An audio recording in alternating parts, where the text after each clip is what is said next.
You may have noticed in the second Grand Theft Auto 6 trailer, this guy is wearing a Vice City Manatees jersey, which is a very clever sporting name, considering manatees are fat and lazy, and it's literally the complete opposite to what, you'd want your team to be represented by. But did you know that this is not Vice City's first American football team? Back in the 1980s, they actually had a different team completely. Today, I want to tell you about the Vice City Mambas. Definitely a forgotten sports team in the Grand Theft Auto franchise. The Vice City Mambas was a professional football team based in Vice City. The reason I say it was is because there's absolutely no proof that they're coming back in Grand Theft Auto 6. Seeing Rockstar push the manatee in front of us multiple times in its marketing kind of says to me that they may be shutting the door on it, especially when you see the Netflix cover has Jason wearing a manatee's shirt, which is completely correct because the 3D universe and the HD universe are completely separate. Anyway, here is a picture of the Vice City Mambas. It's one of the only posters that we get. You can find these in the Greasy Chopper in Vice City. We can see it's a purple mamba in a football helmet. Not much to say about that really. Interesting enough, you can actually find a Vice City's Mamba poster in Grand Theft Auto San Andreas in the Welcome Pump. Very random place to find the poster, but trust me, they do connect, and I'll tell you why later. The most information we can get from the Mambas is from a former player called BJ Smith. It's the first thing he mentions on the Sunshine Autos ads. Hi, I'm BJ Smith, tight end for the Vice City Mambas and proud proprietor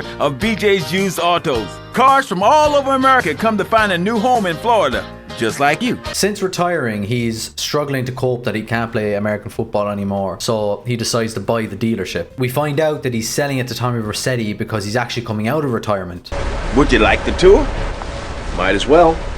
Well, I'm very sad to be selling the dealership to y'all. This is my first investment after I turned pro. But now, it's time for me to move on. You're leaving town. Not in too much of a hurry, I hope. No, I'm just coming out of retirement and preparing for my future comeback.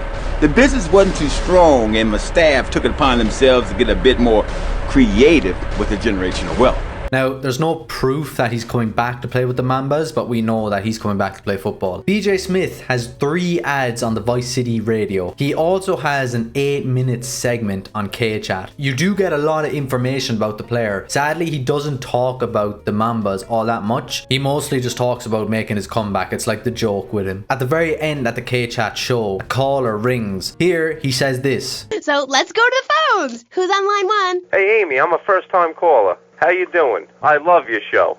Sorta. BJ, man, you're awesome. Here's my question. How'd you play that game against San Andreas with 2 broken legs? Oh, I can't believe I'm talking to you. Wow, man, I don't know what to say. So, he does mention the Vice City Mambas playing against San Andreas. The SAs is what BJ calls them. The Vice City Mambas' next appearance was on Grand Theft Auto Advanced of all games. On the mission 2-hand toss, Asuka Kassin has put a bet on the Liberty City Cox to beat the Vice City Mambas. She asks you to go and injure the Mambas quarterback so that the bet comes true. And in this mission, you can actually see the players themselves, so you actually get a look at the team. I think it would have been hilarious if they actually involved BJ in this cutscene, or maybe it was him who you had to injure. The last bit of information we have on the Mambas is that their home stadium is the Hyman Memorial Stadium in Vice City. It's the stadium where you do the hot ring, the blood ring, the dirt ring, etc. So you're there before. So I think the big question is, where is the Vice City Mambas? As mentioned in trailer 2, we see this guy wearing the Manatees jersey. Now, cities usually only have one American football team. I could be completely wrong. Maybe there's multiple teams. But at the moment, we have to assume that the Manatees are replacing the Mambas. Another reason for this, as I mentioned already, is that Rockstar has openly said that the HD universe and the 3D universe are completely different. So they might think, okay, let's just completely separate this. Like, they might have a couple of references back to Grand Theft Auto Vice City and Grand Theft Auto 6, but they'll be separate. Just like Los Santos in Grand Theft Auto 5 has a lot of references to Los Santos in GTA San Andreas, but it's not the same thing. But you know what? I really hope not. I feel like they've put a lot of effort into this fictional team, with the likes of BJ Smith being connected to Sunshine Autos, his 2 football ads, the posters in Vice City and San Andreas, the actual appearance of the team in advance. It would be a shame not to carry it on, you know what I mean? If they do move on, I hope they make some sort of reference to the Vice City Mambas. That would be a great way to kind of like close the curtain from the 3D universe. And like, it's interesting because I feel like Grand Theft Auto 3 and Grand Theft Auto San Andreas have kind of got their stories finished because Liberty City shows up in 4 and Los Santos shows up in 5. I feel like Vice City is kind of the last city where they need to like close the curtain and all the stories, you know what I mean? So it would be nice if they had some sort of reference, or like,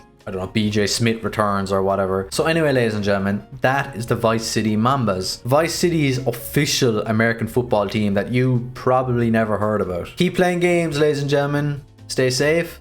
Slán leat.